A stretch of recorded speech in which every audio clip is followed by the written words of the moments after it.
Dahil din sa bagyong Yuan. Ayan. Sap-sap lang kami ngayon. Thank you, Lord.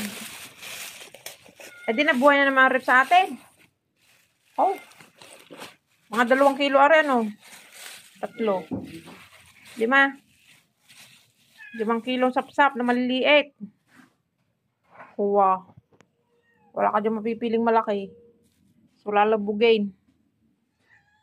Lalabugin ang sap-sap na maliliit. Tsaka are. Kasama ng bituka.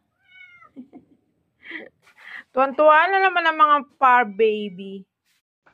Yes, pinais na po si Sapsap. Ganito lang po yan. Yan, ganyan. Oh, ganyan man dahon. Tapos lagyan mo ng laman ng sapsap. Then, ipopold mo siya. Oh, ganun.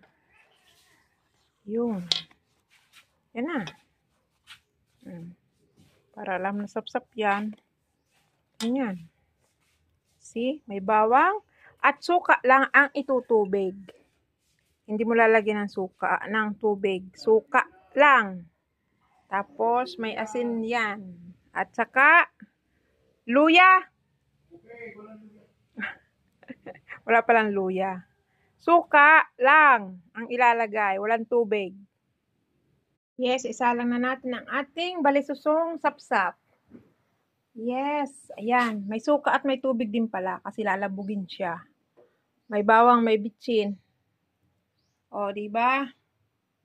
So, lagyan natin ng kaunting mantika para mas yummy.